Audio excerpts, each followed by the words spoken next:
At first, I hadn't planned on going because I was at work. And so a friend came and had asked me, would I come?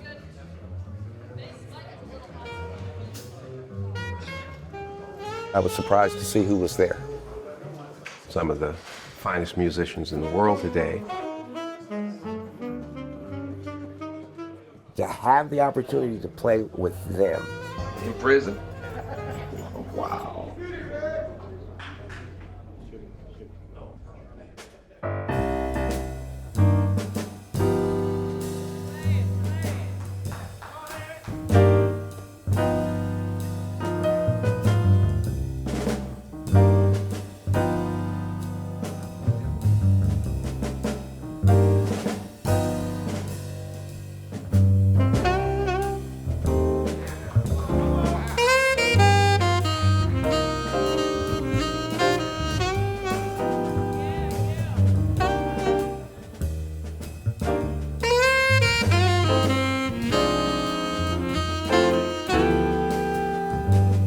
I've been playing since I was 13. So you're a professional musician? Yes, I am.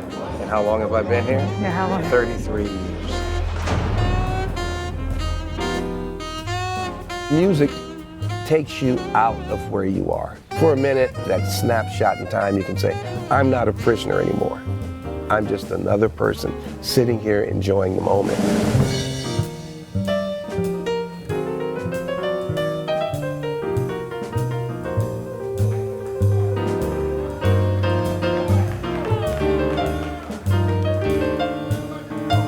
Would you mind telling me what brought you inside? I have a second-degree murder.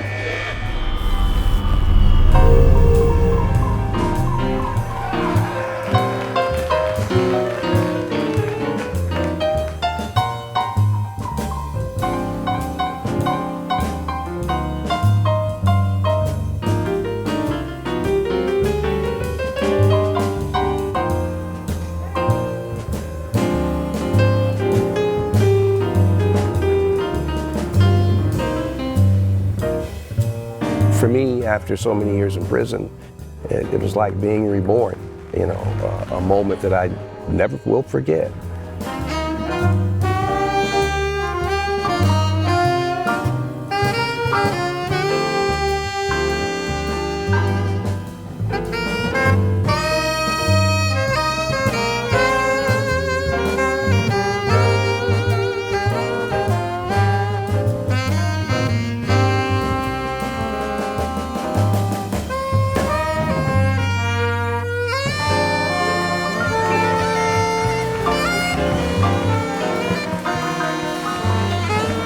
I was amongst a group of musicians who just accepted me. Ron Carter hugged me and kissed me after the concert was over. You know, told me, good to see you. Being able to do that made me feel like a human being again. Reggie Austin. Reggie Austin. Ron Carter, George Cables, Grace Kelly, the Preacher Man, Mark Gross, Marvin Smitty Smith, Abdelphio, Marcellus. Thank you guys. Ready? That event happened after I had been to the board the last time, which I had been denied 5 years, after doing 30. And so it's not that my spirit was low, but my spirit was burdened down.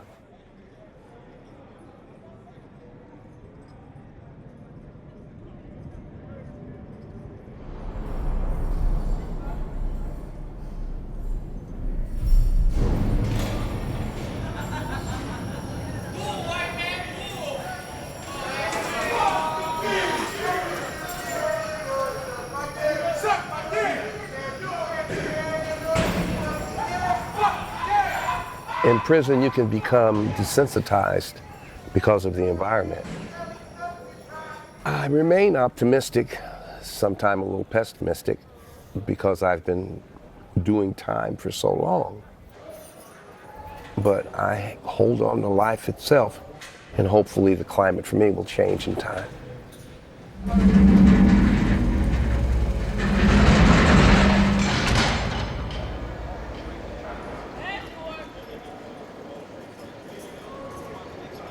A lot of people will say when as convicted felons, when we talk about ourselves, we're forgetting about why we're in prison and what we have done. And I think that they're completely wrong in that mindset, because you can never forget what you did.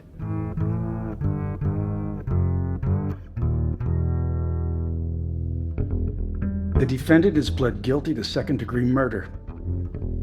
The victim was 20-year-old Kathleen Muir, and her murder occurred in the early morning hours of Wednesday, September 12, 1979. The murder took place in her apartment in a complex located near 18th and O Streets. The witness told the officer that she'd heard a baby crying in the victim's apartment off and on since approximately 9 a.m. the preceding day. I was not in denial after I had committed the crime that I committed. I was devastated, and stayed devastated for years. And it was something that I always conveyed. No one had to take me to a trial and take me in front of a jury of 12 people for me to say that I did what I did, because I took responsibility for my actions. I was high when it happened, and I was out of my mind, you know.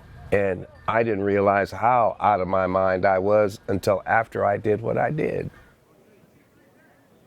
No one else did it. No one was with me when I did it. And I was the one that should have been punished for it, and I was.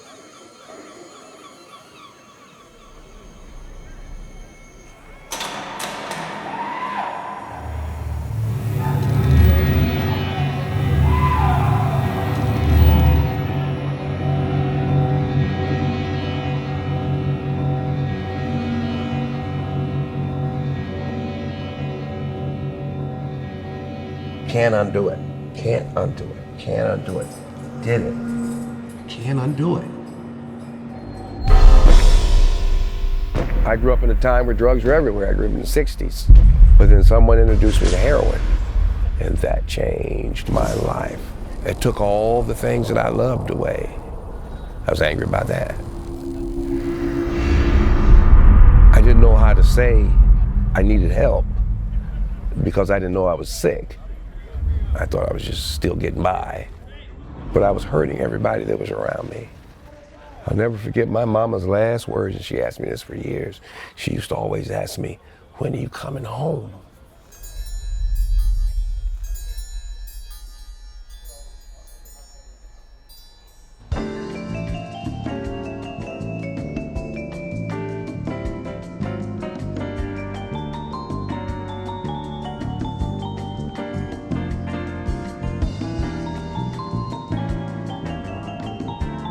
My culpability is complete, and I always have to live with that. But today is today, and I've tried to give back over the years. I've always played, and I've always taught music.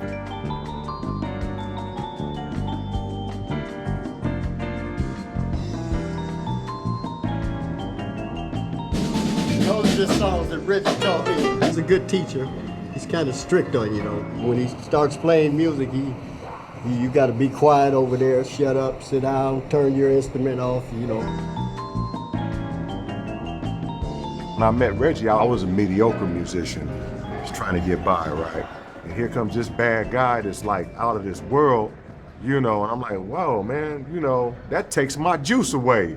You know, I thought I had some juice, but actually what it ended up is when I bowed down and allowed myself to learn something, to be honest with myself, I allowed him to help me increase exponentially. D.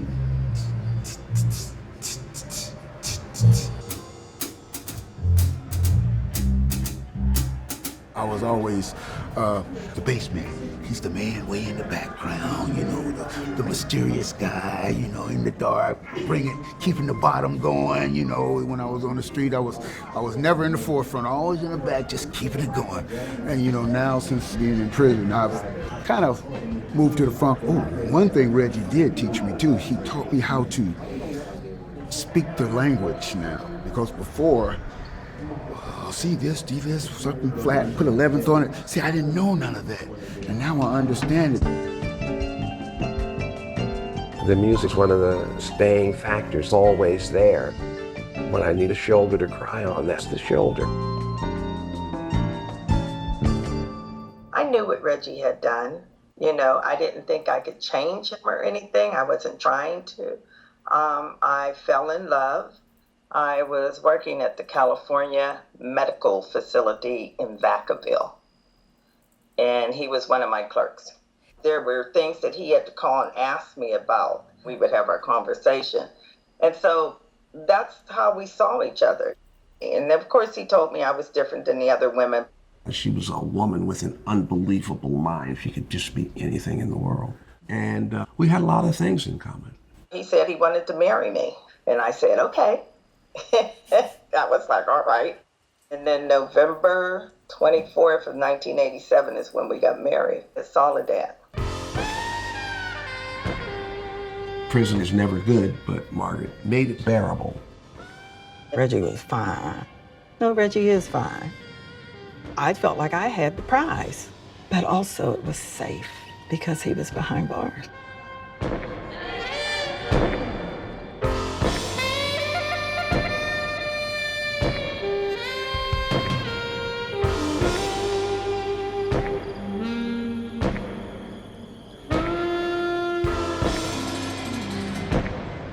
Reggie had been disciplinary free and clean for a very long time. And every time Reggie came up for his parole hearing, he was knocked down because they said it was the violence of the crime. The Deputy Attorney General represents the interest of the people, and he makes comments on the facts of the case. This is not an adversary hearing. You've had your day in court. There is no cross-examination permitted here. This is as heinous a second-degree murder as you are going to find.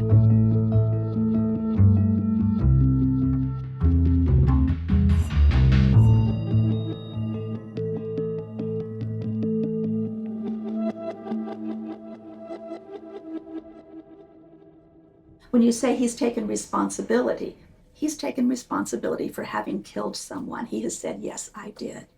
But as far as we're concerned, he didn't take responsibility actually for the type of act that he committed. When you do something so horrible as to murder people or punish people so badly that didn't deserve to be punished and hurt people so badly.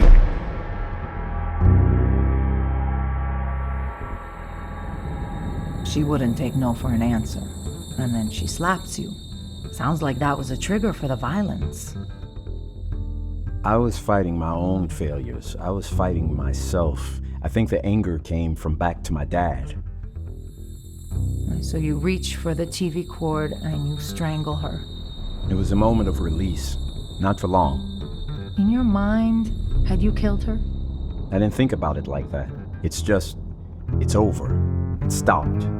When I heard the child cry, that brought everything to a dead standstill.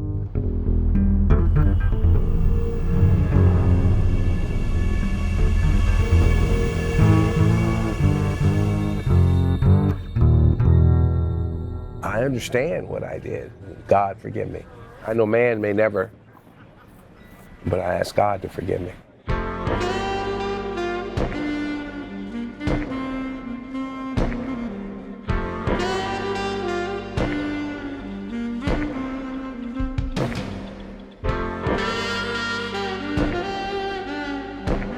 Your first arrest begins at the age of 19, grand theft. Second arrest, 1971, 1972, forgery, ordered to serve 1 year in jail, suspended. 1972, possession of stolen property, 9 months in the county jail, violation of probation. 1974 again, arrested again, 1976. You told Mr. Brown you graduated college. You've been lying. Did you come here today to confront these exaggerations? Do you feel you trapped yourself in a lie? Yes, I do. And are you now confronting that trap? I am trying to confront it all.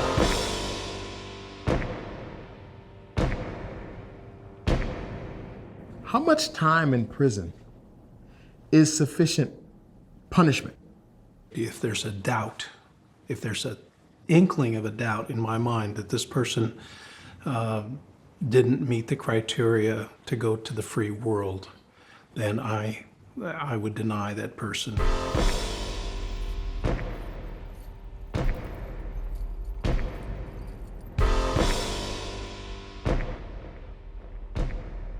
Well, the same law enforcement officer is now sitting across the table from someone who did it. I don't have to wonder, I don't have to make it up. You did it, you committed the crime that is my worst fear. So it's gonna take a lot for you to convince me that you've changed. When it gets down to it, it's this. It's this, between me and the inmate and between the deputy commissioner, who's a civil service employee, probably came from the prison system as a correctional officer or somebody within the system. Because he fits the stereotype. You believe he's much more likely to be violent again. It doesn't matter that statistically he's not. There is a voluminous literature in psychiatry about predicting dangerousness. And what that literature consistently finds is that simple statistical models outperform human judgment. So parole boards should be taking a modest view of their own capabilities and making predictions about dangerousness.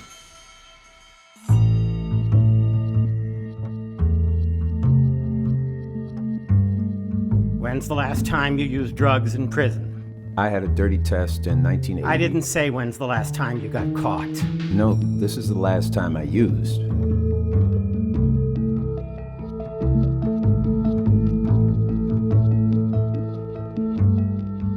Dr. Bakeman writes, inmate Austin is an accomplished musician who cares about other people. He has helped many other inmates get a start, sometimes transform their lives. They highly respect him. With the positive influence he has had, I should think that his violence potential would be very low. The people that are working in the system that are really and truly working against the life sentence prisoners, they aren't on their side. No matter how much the individual people may want to be, the system as a whole is entirely stacked against them. Making lengthy prison sentences even longer, that is making a sentence of 20 or 30 years a life sentence, there's just no good evidence that that's an effective deterrent. He never raised his voice to me. He never put his hands on me. I felt comfortable with him from the first day we were in that apartment by ourselves. 6 to 22 years, you were enrolled in the San Francisco Conservatory of Music. Who paid for it? My mother. Oh, we're not talking cheap here. She put a lot of money into you. Yes, she did. Who's that actor that played Ray Charles? Jamie Foxx. Ah, Jamie Foxx. And here you are, and there he is. Grandma kicked him, didn't she? Yes, she did. And I kick myself every day. Every single day.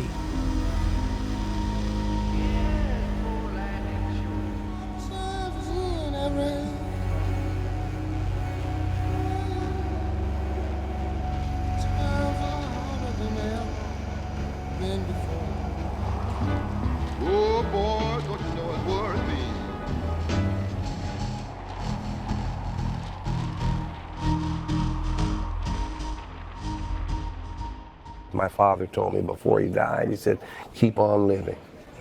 He says, regardless of what happened, keep on living. But there were times that I stopped. There's not very much that I remember about my father. When he went to jail, I think I was about 3 years old. He called me from time to time, but I was very angry. And so our conversations were short. He never actually told me he was incarcerated. Right? Right. So he would say, I'm going to see you soon. And that really wasn't true.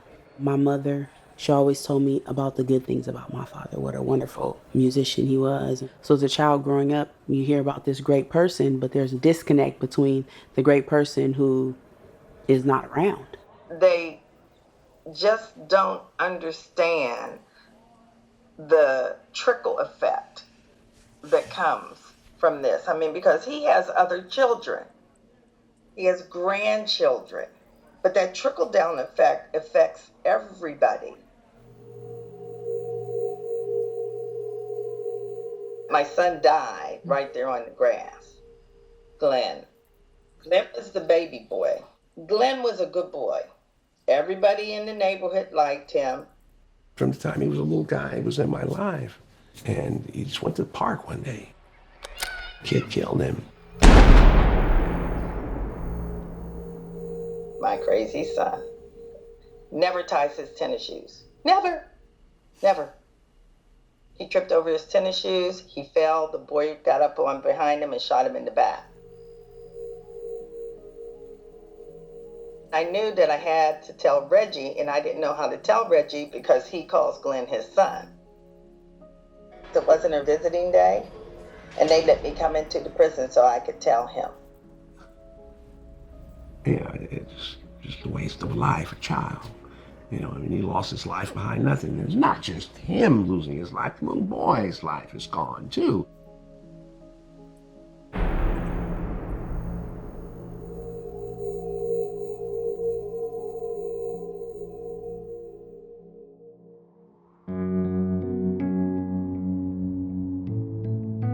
The records show a lot of positive chronos. You have a lot of letters of support, good positive reviews on your work ethic. Then in 2001, you're using drugs in prison. What happened? What happened was I lost my mother. I lost my father and my son and then something else. The governor said the only way we could go home was in a pine box. I just gave up, you know?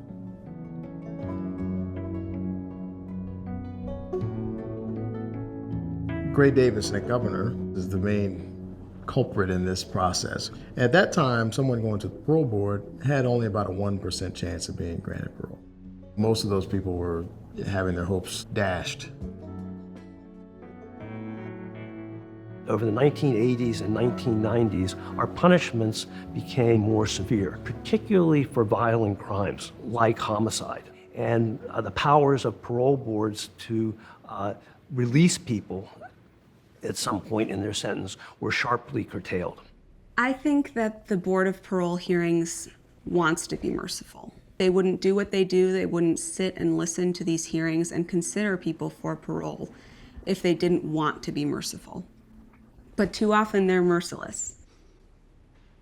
Well, the pain, quite frankly, comes from wanting to make the right decision and not keeping a person a day in longer than they need to be. The panel's not clear why the murder was committed, so we're not sure that you know why. You don't understand why you committed a murder. There's no barrier to keep it from happening again. The program, and you know exactly what your motivators You are. need a relapse prevention plan because that's why you're here. That's why you blew the whole music education, the whole thing, and it's really too bad. It's terrible.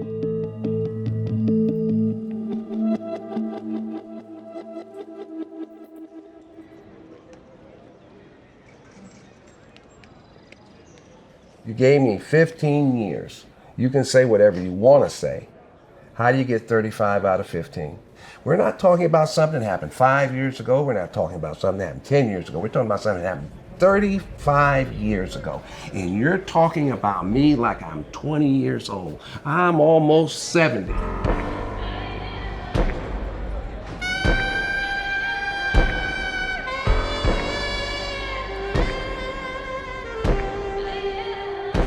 People kill that aren't bad people.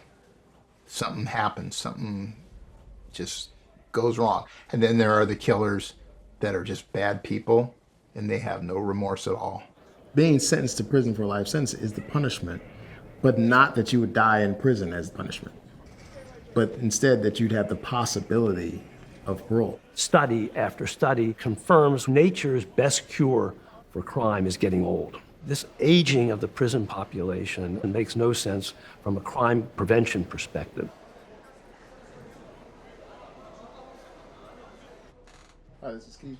Keith Watley, who's the executive director of Uncommon Law, put together this group that would be able to advocate for life sentence prisoners in California who were eligible for parole. What does it mean to society? What does it mean to the district attorney's office? What does it mean to the victim's family that you release them? Does it mean that we've forgotten about the victim? Does it mean the victim doesn't matter anymore? It means that we've determined that the circumstances that led to that crime and the crime itself are no longer predictive of this person's future behavior. That's not forgiveness, and it's definitely not forgetting. It's easy to think about it that way. To people who don't really get that close to it, they just think on the surface, anyone who gets out after having committed murder, justice was not served. There are too many people out there that just basically say, well, if you kill somebody, you should be killed. And I think there are all kinds of levels and factors involved. Sometimes there are mitigating circumstances big time, but that's how a lot of people feel.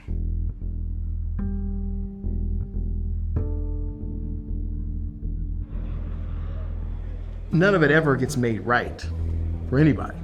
It's impossible. But there's always the opportunity to demand more. We need more. We need more remorse. We need more insight. We need something more.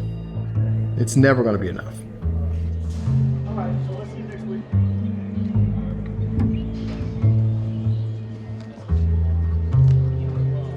I work closely with Mr. Austin on a couple of concert projects. I see an individual who's a different man than the man who committed that crime several years ago.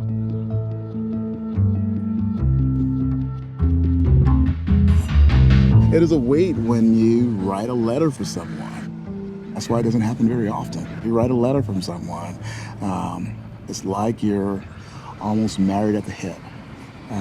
Because I definitely don't want to be culpable for a guy leaving a place like this and going back into society and re-victimizing someone. It appeared to me on that night that Reggie could have been a person that you would have brought in on that afternoon to play with these jazz professionals instead of someone who was sitting in the audience taking in the show. It was like he should have been there in the first place.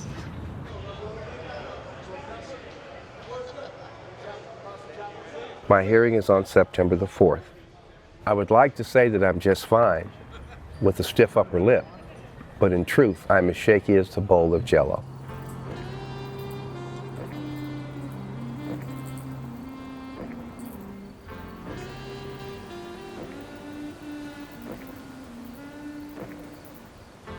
A lot of the work to prepare for a parole hearing is preparing the client to talk. Parole board is listening to every single word that you say. Anyone would feel an immense amount of pressure in that situation and want their answers to be reflective of the truth, but also make sense. My partner, Gilbert Rivera, and myself really believed in Reggie.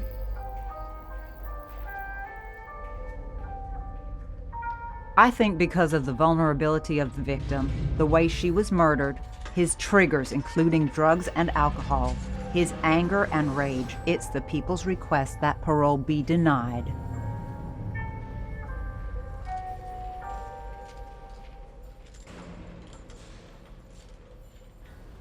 We note that the DA's office remains in opposition. All that said, the California Supreme Court has ruled that after a long period of time, when the inmate has engaged in positive rehabilitation, he may no longer pose a risk to society. In your case, almost 34 years have passed now. This panel found that you have become a significantly different person than the one who committed the life crime.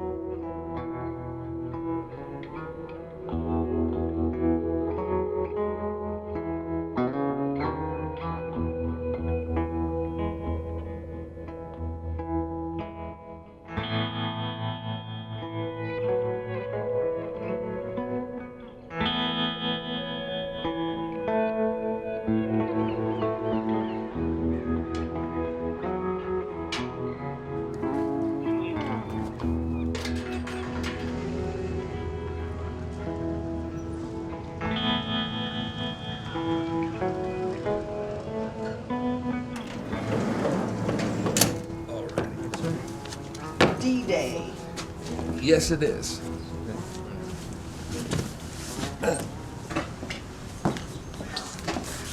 Where's your guitar? Okay. Second guitar. Money? All right. Thank you. You're lucky. All right.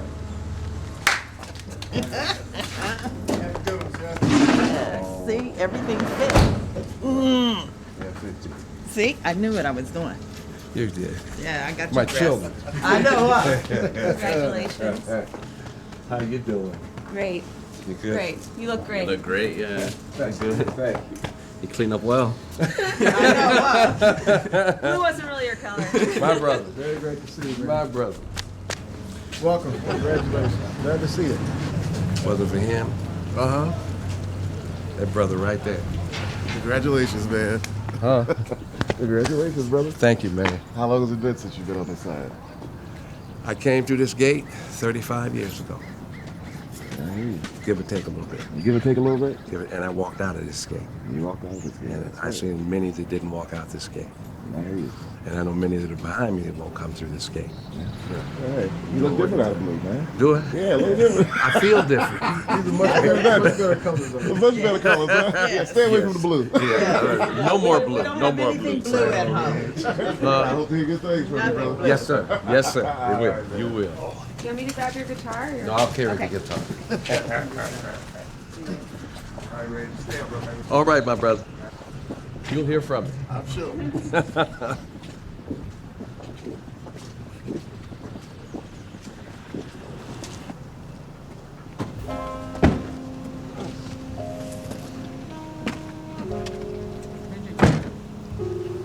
If you don't mind. Can I get a copy? Of course. Yeah, we all property now, ain't we? Yes, ma'am. I know how to work this. Okay.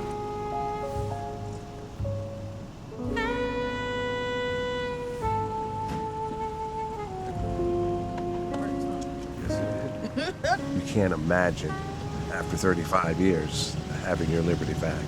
But even with the joy that I feel today, there's a certain peace that goes along with it. I'm at peace with myself and who I am. At the end of the year, I have to go to Taos, New Mexico to do a concert for their jazz You're festival. already booked. See that? And- Fit us into your calendar. But there's some calls I have to make for Yoshi's. Oh, great. And so I'll let you know. I know how to get you guys. Absolutely. You'll be in the front Thank you row. guys. Great. Thank you. Yeah, we want to go see you play. Take care of yourself. Okay. Thank you. Bye-bye. Thank you for coming. Yeah, great to see you. Enjoy your day. I think you probably will. Thank you, Yes, guys. I will. Okay.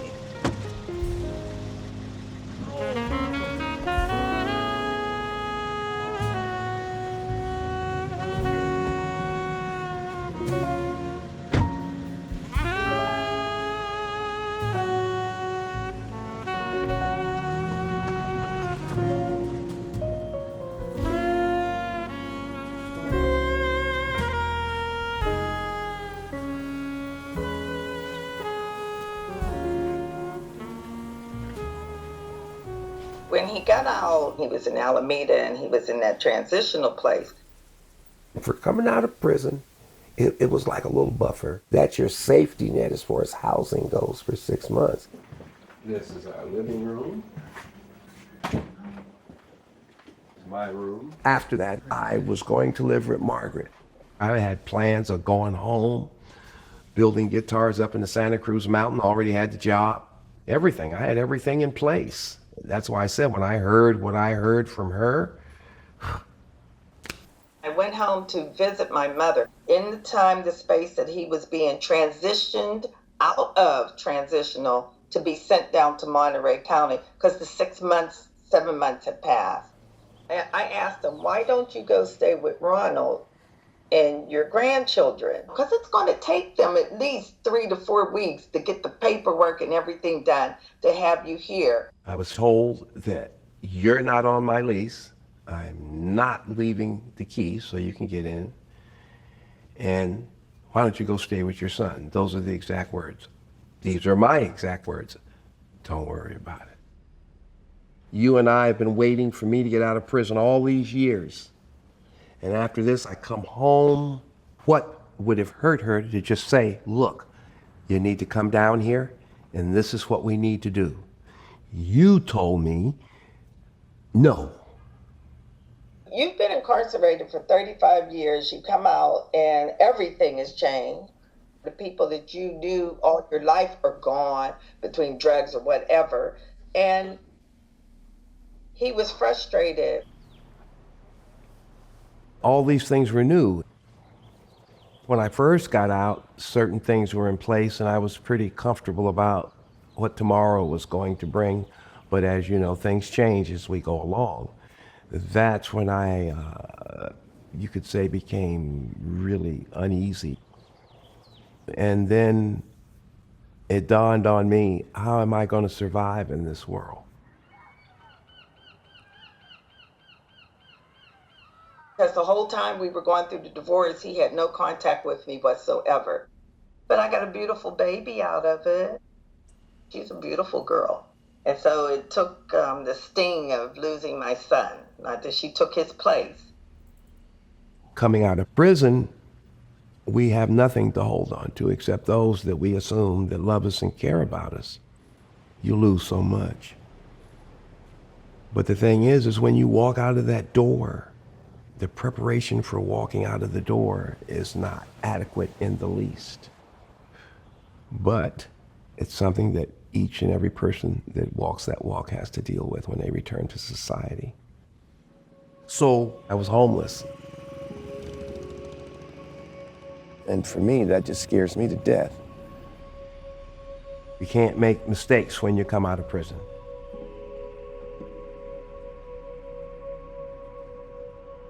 Where am I going to live? And how am I going to do this? And so I had to come up with a plan that was going to help me take care of myself.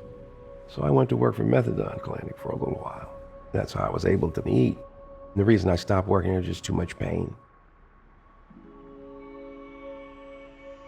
I had a friend that left prison a good while before I did.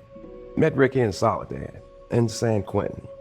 I ended up finding Ricky on my caseload when I worked at the methadone clinic.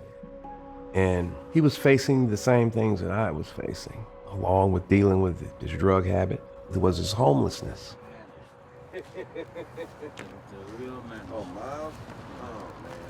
We shared everything, last dollar, last 50 cents. Ricky and I had stayed safe together.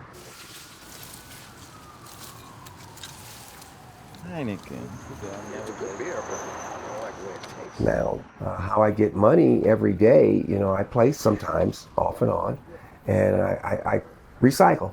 It's not much, but it's honest. It keeps me outside, and I meet a lot of people, and I talk. Yes, it's hard. Some days I don't know where I'm going to get $1 from to feed myself, but I'm free. I'm able to play my music. And like I say, I've truly been blessed. I think the hardest part is being older. Being older, you can't do it. And there's really nowhere for you to go.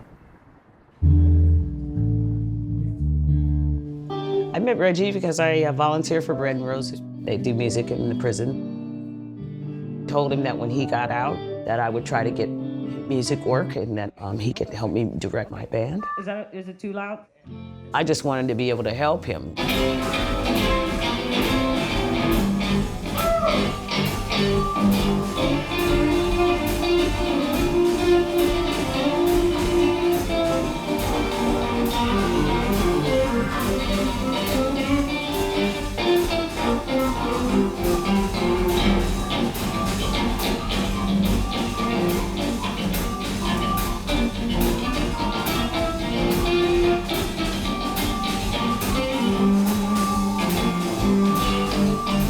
Reggie, he had already been down 15 years already.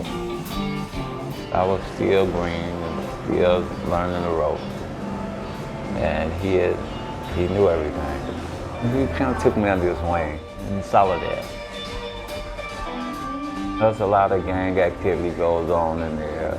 And he showed me how to stay away from all of that. And I really miss your touch. Reggie, he was on another yard, and I heard him playing. I was like, wow, and I started talking to him. And he's such an easy guy to talk to, so straightforward and kind in his words. I like this guy. And every day, I'll holler across the fence. Is Mr. Austin over there? And he'll go get him out the building or what have you.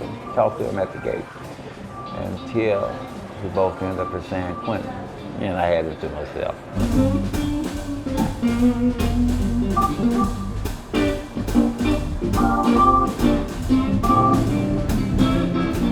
I was actually sentenced for forgery. That's what, but I was sitting under a law that just came out called the 3 Strikes Law. And as a youth, I had 2 assaults, different times. And they used those to activate the actual misdemeanor forgery and make it a felony and made me a 3 strikes candidate and gave me 25 years to life. 3 strikes violate 2 important principles of sentencing, one of proportionality and the other of parsimony. It had the effect of sending people to prison who committed very minor offenses, stealing a candy bar and receiving life sentences. And so how much of that did you serve? 17. What was it like? I actually never accepted I had that kind of time. I couldn't keep that mind frame. I was always hopeful that tomorrow something's going to change where this is going to be behind me. I'm going to get out. Because if I had not kept that mind frame, I more than likely would have been caught up in something that possibly would have kept me there the rest of my life for sure. The jury knows nothing about the time you're looking at. They knew nothing about the 3 strike law. All they knew is it's a misdemeanor in the book. They didn't know I was looking at a life sentence. Quite a few of them after the fact, had nightmares from what I hear. And a lot of jurors wouldn't have convicted you if they knew you were looking at that kind of time for that kind of crime.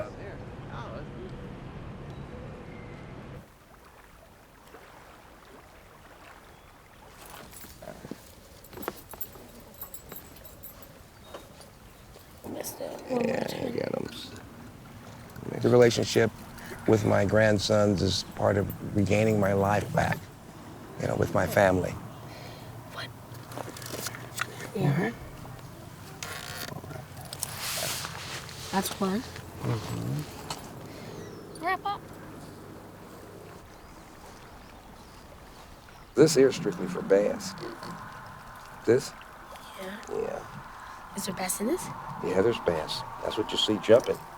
I haven't seen anything. You haven't seen anything today? I knew about him. I knew he was in prison, but it was kind of a surprise because I didn't really think I was going to meet him. I thought it was kind of cool to actually see him for the first time, that I had a second grandfather. Learning about him and he's learning about me. Like 3 months ago, that was the first time meeting them. It was always weird, like with my dad's side of the family, because I never really got to know any of them. But then my mom's side, I always got to see my cousins and my grandpa and everyone. But then it was the opposite with my dad's side.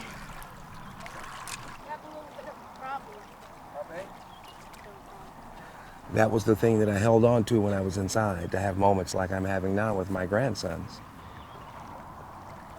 The hardest thing for me, and not just with my son, was all my children and my family, was leaving them.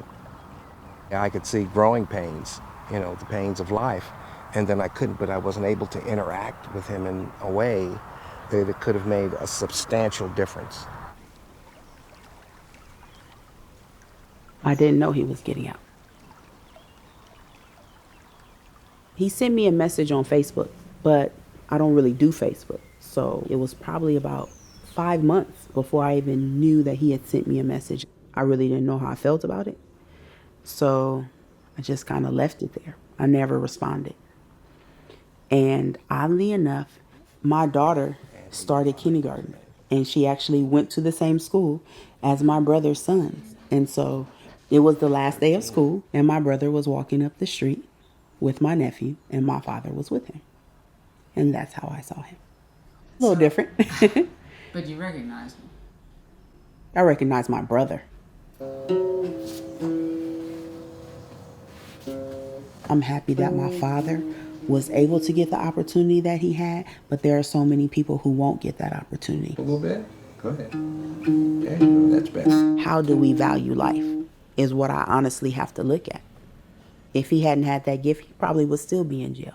If they hadn't written the article, if he didn't know the musician, would anyone have bothered to even hear him? Same letter and And my dad called me, I want to say maybe I was probably about 17 or 18, and began to tell me about his sentence of 25 years with the possibility of parole and how he was one of few people and, you know, the governor and all these things. And I was like, yeah, okay.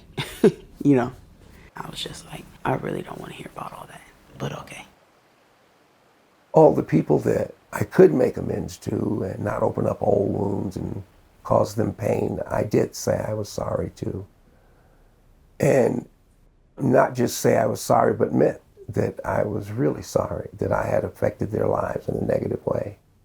Is it a D? This is an E, this is an E, and that's an E. So there's one that's a When he first came here, what broke the ice is that he apologized. And he started with that, which was big for me. These are the notes on all the instruments. A, B. When you are taken away, it leaves a hole in the family. Because there's something there that only you bring. And when you've been away like I've been away, and you come back, you can see that hole.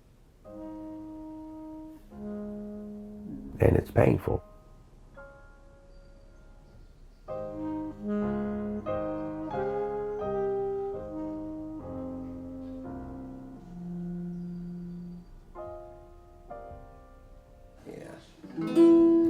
It's in tune, but barely.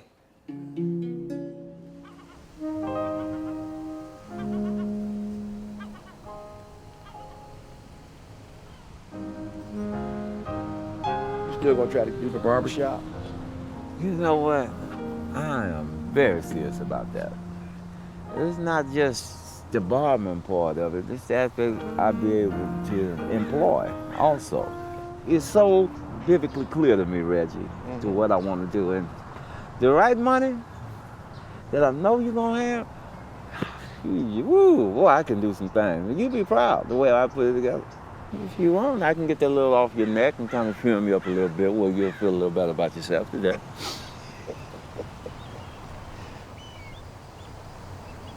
You know, I am so grateful, even with the conditions being what they are. I'm so grateful to be free. Thank you, Rick. Have choices again. To have a choice. Huh? Don't it feel great? Yes, it does. I didn't ever think I was going to get my life back, and I know you didn't think so. And for it to happen, you got it. It's the way it did, at the times it did. Can't be nothing but grateful, Reggie. Yeah. And I can't. And I don't feel like nobody in this world owes me anything. Anything that I need or want, if I don't work towards getting it, I ain't supposed to have it. Well, give me my change back. Yeah? Okay. And then I looked in my pocket, and I said, well, I do have his money, and I'm going to hold on to it for him. That's all right, Rick. Come on. I know. I was having a bad day that day, too. I know you were. I was having a real bad day. I'm just glad to be alive. Bottom line. Bottom line. Bottom line. All the rest of it, I don't have time. I envy your strength. I honestly do. But if I can be half the man you've been, as I've seen, I'd be all right. I'd be all right, bro. I always tried to do the time instead of letting the time do me. I could either use it to benefit myself, or I could use it to kill myself. One of the two. You know? And we watched several of them do that. And we watched that. I used to always fear that, man, that dying in prison like that. Yeah, I had that ultimate fear myself, Reggie. Because we knew that we literally had nothing coming, regardless of what it was. You know, and we're there for each other now, you know what I'm saying? You know, I can call you, you'll come. You know, you call me, I'll come, man. Exactly. Like I tell you when we was joking around, we're just two old retired old gangsters.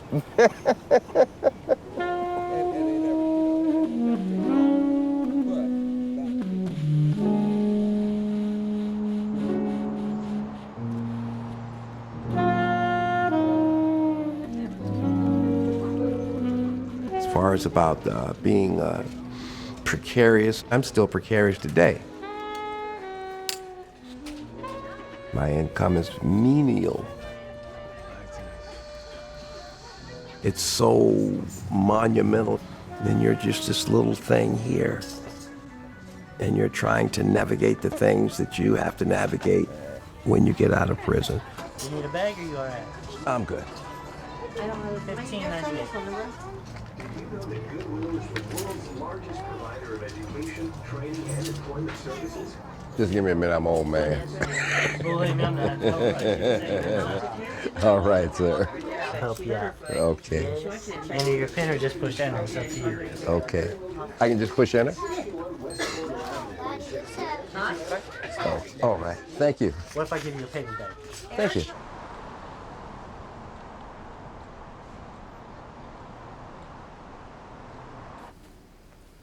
When I was 18, I went to an after-hours jazz show that was dedicated to the greatest living alto saxophone player in the world, Frank Morgan.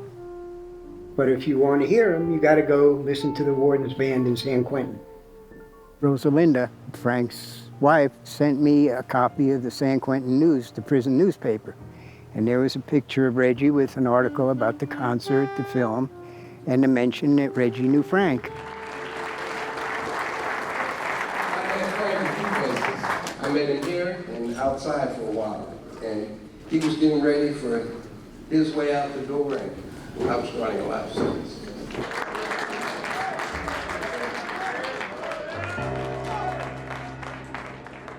Frank did what Frank did, but Frank's path touched my life. To be able to sit on that stage and play with Ron Carter, I mean, wow, you know, in prison. For me, you know, that night, everyone there, a world-class musician, and I was standing in San Quentin. And from that moment, I was charged. I remember not long after that, I went to work one day, I told the free man, I said, I'm getting the hell out of here, I'm going home. I'm going to get myself, I'm going to work to get out of here. I thought it would be amazing for Reggie to wind up in Taos. We tried to bring him here last year, but his parole officer wouldn't let him leave the state of California. I don't know, it just feels very magical to me that he'll be able to play here where Frank did. And you knew Frank back in the 70s or 80s. Mm-hmm. They put in the paper that you played many times with Frank. So I don't know how often you jammed with him in the joint, but you got what you could. Okay.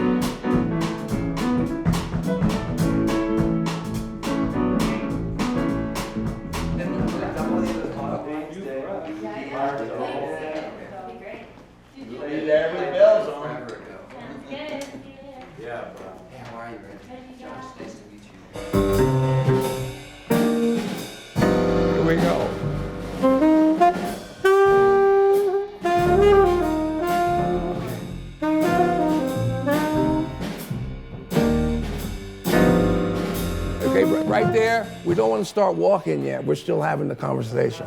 Should we pick it up a little bit? Yeah, we can bring it up. Let's bring it up a little bit.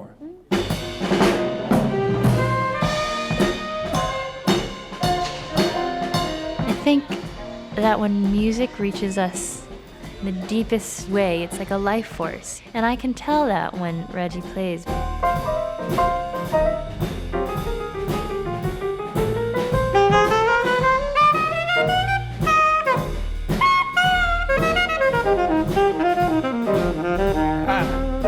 I absolutely do believe in forgiveness. If people can change, and change deeply, that means that other people have to be able to give them a chance.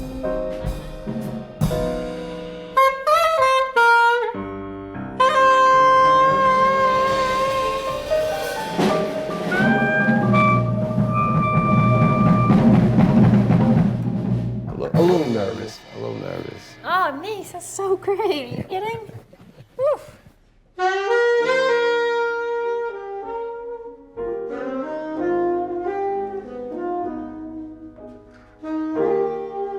You forgive yourself. You have to put it where it belongs. And I put that in 1979. I leave it there in 1979. I'm here now. That person is there. That's gone. To relive that causes me pain. I do not need that type of stimulation every day to make me be a good man.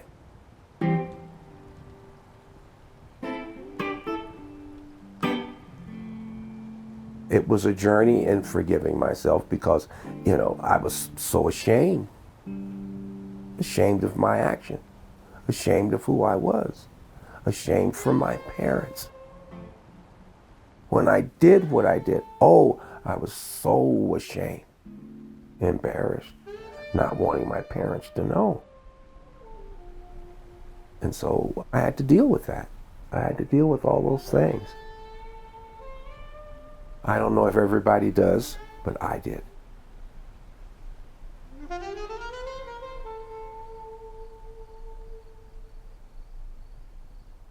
I would like for other people that I know from my past to be able to enjoy this part of life again as well. And I think that justice should be fair.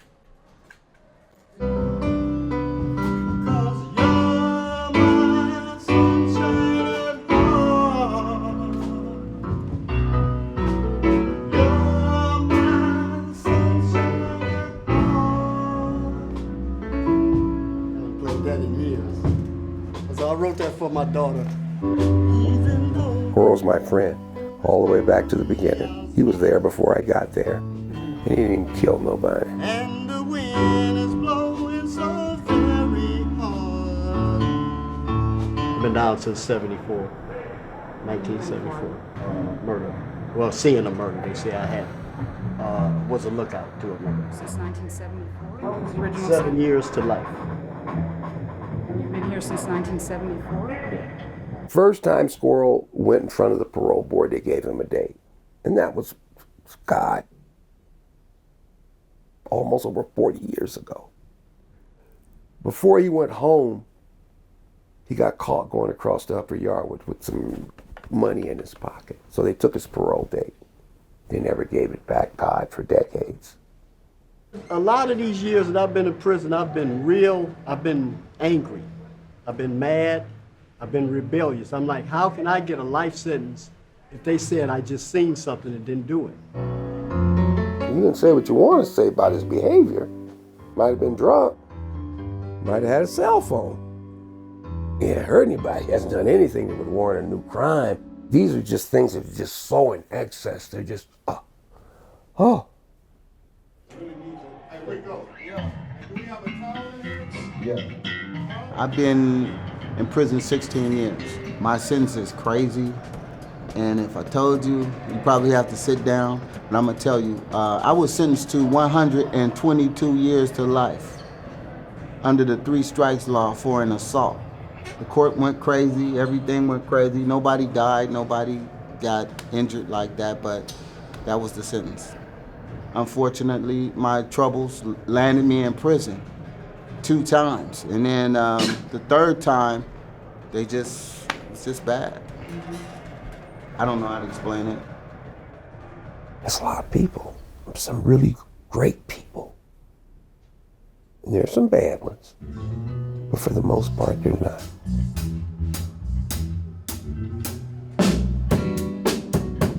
I had a drug history, and I'm in here for a second-degree robbery. And I took something that didn't belong to me. I didn't have a weapon, but not to trivialize it, but I take responsibility. I got 50 years to life, and I'm a three-striker. I'm a non-violent three-striker, but you know, that's what it is. San Quentin is such a magnificent place to have to do this time. There's not too many places in the United States like this. I've been I would say a model inmate, been down for 20 years now, so been a good guy. If a person do 20 to 25 years, that should be sufficient, I would think, you know what I mean? Nobody's dead, you know, people's hurt. I don't want to minimize that. When I was going to court, I said, you know, if they gave me 25 years, I would be happy. Just give me 25 years, okay? You know, we'll call it even, you know? That's because I know I was looking at 75 years. That was the deal they gave me, 75 years to life. I mean, that's no deal. What kind of deal is that? But I ended up getting 57 years and 3 life sentences anyway. The time should fit the crime, I would think. I don't want it to end in here.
The next man that I'm going to bring up is really a very special guy that I've gotten to know more recently, and he has a very deep life story. Please give a warm, warm welcome, a Taos welcome, to Reggie Austin on keys. Reggie Austin, everybody.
never could have imagined being in here. I just, not here.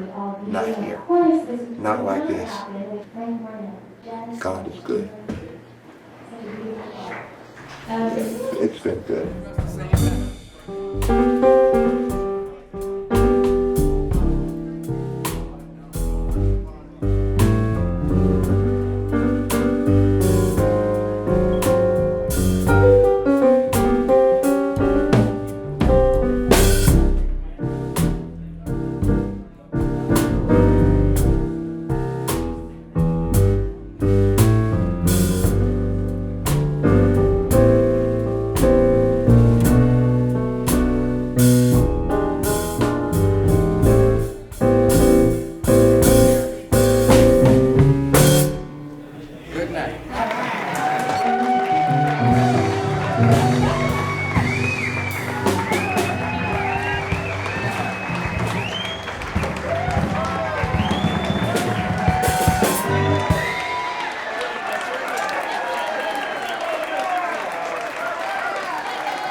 Plastic?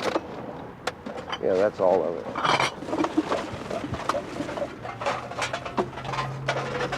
I've been procrastinating about going to LA and checking on my daughter. I told you, I talked to her. Yeah. When's the last time you talked to her? About 3 days ago. Oh, well, you just talked to her then.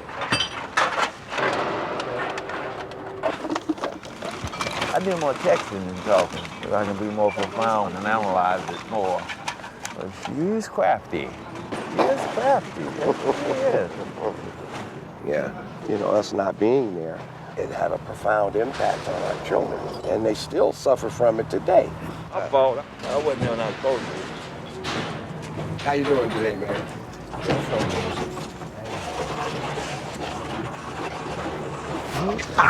He ended up buying. Oh. Had a shop. I'll be all right.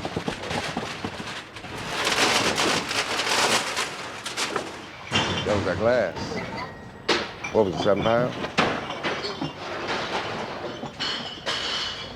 That's plastic. Yeah, and that one's plastic. Where's the glass? Right here. I wanted to see what did that total to. $2. $2. $2.03. Wait a minute, no. You got One that pays the most is the aluminum. the aluminum can.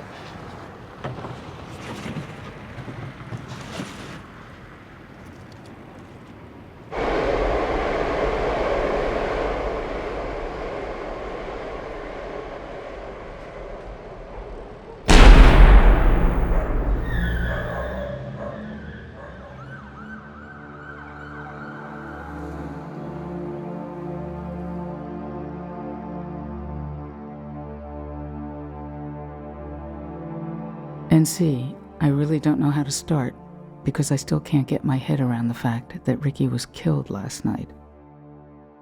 So far, all I know is some people robbed him and shot him multiple times. To say I'm in a daze is an understatement of the loss and pain I feel with the death of my brother.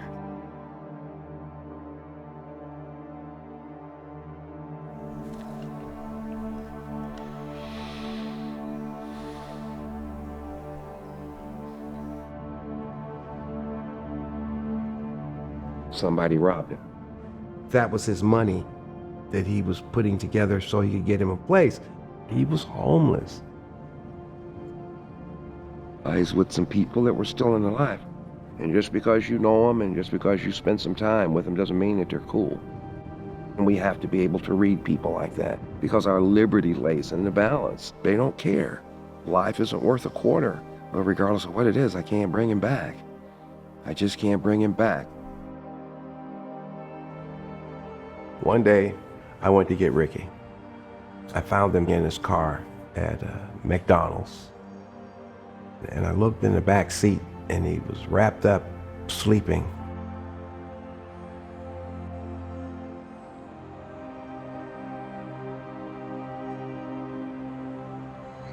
This is reality. People have to live like this. I'm just lucky, but I'm one step away from being homeless myself at any time. My son talked to his mom and her husband about renting me a room, and they did. So if I didn't have that, I'd be in trouble. I'd be in trouble.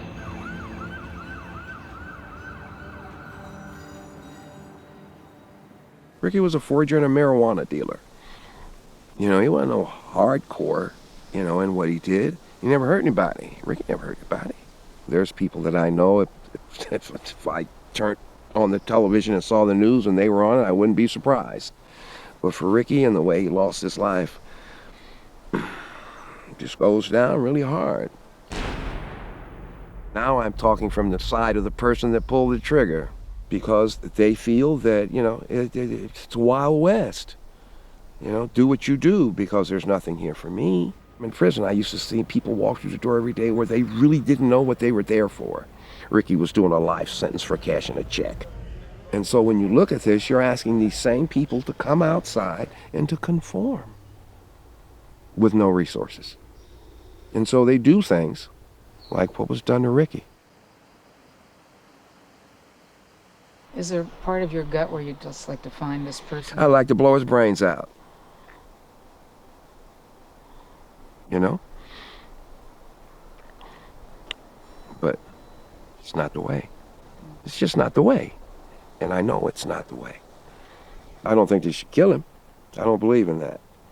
This is just as worst as what he did. But he should be punished for what he did.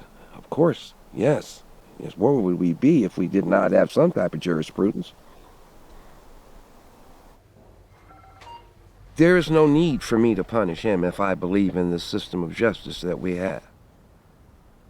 It's not in all cases that the system doesn't work. It's just how it's used. It's those that operate the system and how they apply the law.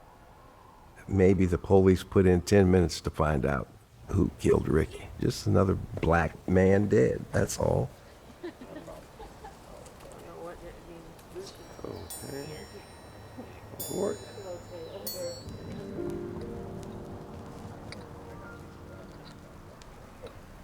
I don't mind. You know, I don't look. It's one of those things. Yeah. I love this part of it.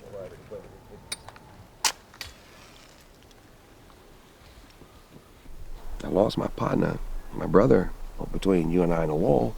It's the only friend I had. Close friend, you know, I don't have a lot of friends. I know a lot of people, but I don't have a lot of friends.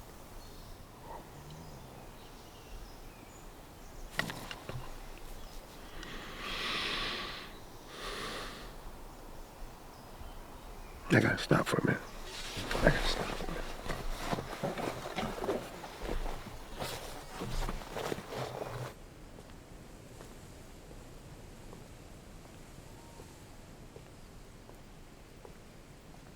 And Ricky was just getting to know some really great people that would have really, in that last portion, that would have taken him over the top.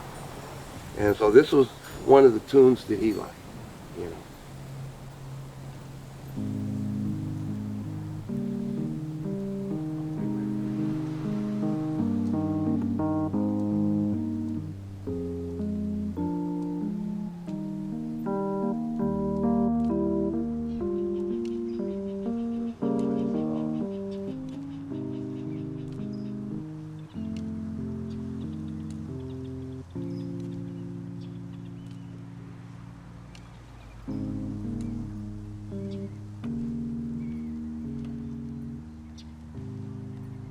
I wish he came home and lived happily ever after. That's not life. It doesn't go that way. Sometimes I worry things get a little short. You know, things are short. But like I say, I'm free. You know, I'm free. I play. A lot of times I play for nothing. I do that. And believe it, some of the people I teach, but they're kids. And they would never have a chance to have music lessons.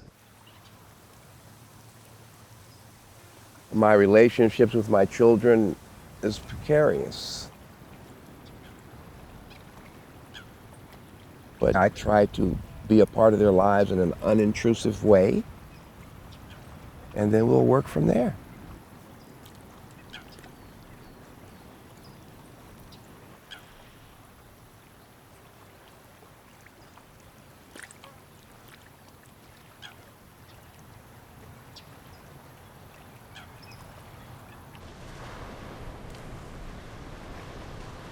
Yes, we can succeed. You do not have to be that same person that you were yesterday.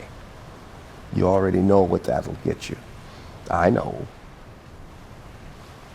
In my own personal situation, I wish I could go back and change it. But there is one thing that I can do, is make sure it never happens again. And along that path, make sure it never happens to anybody that I may have the privilege to meet and be a part of their lives.